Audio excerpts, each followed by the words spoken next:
केंद्र सरकार को इसमें बदलाव लाना ही पड़ेगा। ये पूरा बिल ऐसा है जिससे वक्फ की प्रॉपर्टी को हड़प कर लेना चाहती है गवर्नमेंट, और ये बर्दाश्त नहीं किया जाएगा। उसकी मुखालिफत हर तरफ से हो रही है।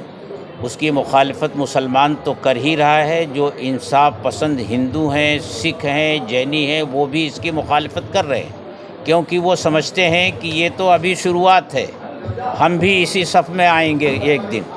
हुकूमत की नज़र में वक्फ अमलाक की ज़मीनें हैं जो लाखों एकड़ की शक्ल में हैं।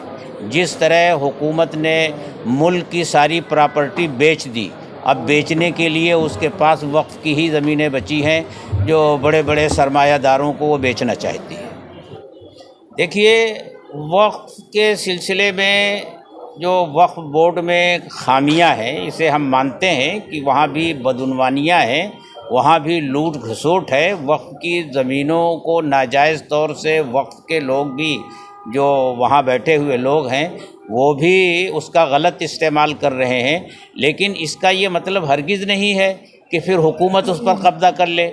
चाहिए तो ये कि हुकूमत ऐसे क़वानीन बनाए कि जिससे इन लोगों के ऊपर कंट्रोल हो जो इस तरह वक्फ की ज़मीनों में खुर्द बुर्द कर रहे हैं, वो गिरफ़्तार हों और उनको सज़ा मिले।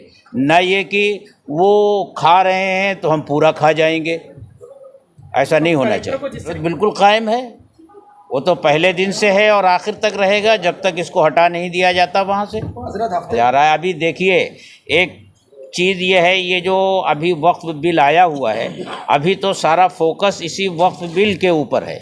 इसके बाद वो दूसरा मरहला है, जब ये आएगा कि भाई किन लोगों ने वक्फ की जायदादों पर कब्ज़ा किया हुआ है, तो इंशाल्लाह उसके ख़िलाफ़ भी जमीयत उलमा तहरीक चलाएगी। देखिए, रिप्लाई अच्छा आया हुआ है, और जितने हैं उसमें अपोजिशन पार्टी के जितने लोग हैं, उन सब से पूरे मुल्क में मुलाकातें हो चुकी हैं, उनसे वक्फ बिल के बारे में समझाया जा चुका है। उसी का नतीजा है कि पूरी तरह से उन लोगों ने मुखालिफत की है। नीतीश कुमार की पार्टी के संसद ने भी मुखालिफत की है, और आंध्रा के जो है उन लोगों ने भी मुखालिफत की है।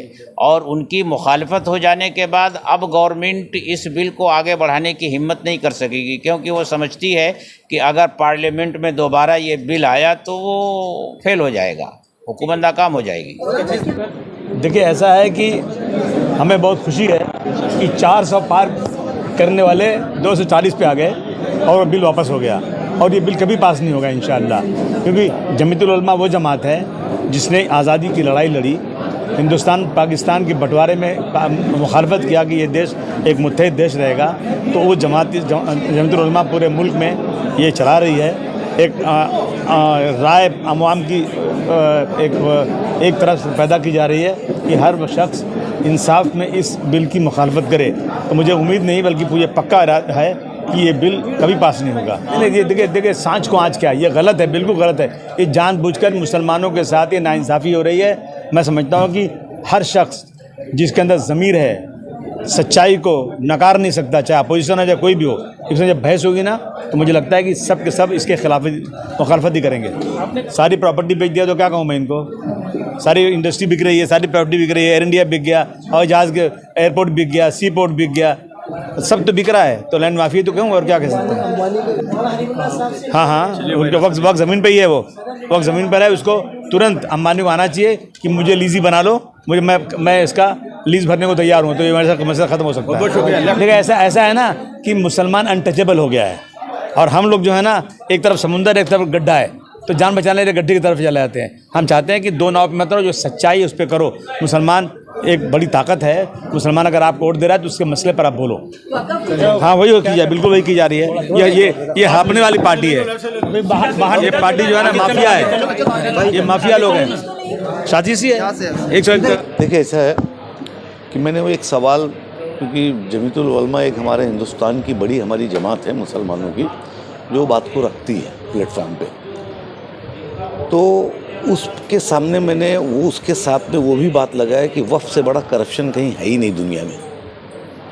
और मैंने कहा कि वक्फ एक ऐसी वो है, ज़मीन है कि जहाँ के अधिकारी और जहाँ के वो मस्जिद में रिश्वत लेते हैं, और मस्जिद में रिश्वत दी जाती है। ये एकदम कड़वा सच है, हो सकता है कि कुछ लोग बुरा माने, पर यही सही है ना। उसको हमको अब ये तो चलिए ये सरकार आई है, तो ये सरकार तो क्या कर रही है आपको मालूम ही है देश में कि कहाँ से मुसलमान को तकलीफ़ दी जा सके वहाँ से तकलीफ़ देने का काम करो। बचाता वक्फ तो उसको भी लेके आए कि इसमें क्या हम कर सकते हैं, इसमें कितना परेशान कर सकते हैं। तो बहरहाल उन्होंने अपने काम किया, लेकिन चूँकि मेजॉरिटी ज़्यादा नहीं थी, मोदी जी की हुकूमत वो नहीं रह गई कि उनकी ताकत ये बैसाखी पे सरकार है। एक तरफ नीतीश जी हैं, एक तरफ चंद्रबाबू नायडू है। पार्लियामेंट जेसीपी के अंदर जो है अगर बहस होगी तो मेरे ख्याल से अवैद्दीन अवैसी के सामने कोई टिक नहीं पाएगा सच और सही बात करने के लिए।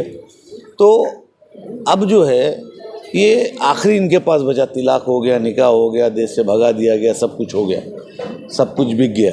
अब इनकी वक्फ पे ज़मीन पे पड़ी, क्योंकि जैसे हाशिम भाई ने कहा कि एक सबसे बड़ी ज़मींदार जो है वो हमारी रेलवे है, उसके बाद हमारी आर्मी है, तीसरा सबसे बड़ा लैंडलॉर्ड जो है अगर इस मुल्क में है तो वक्फ की प्रॉपर्टियाँ।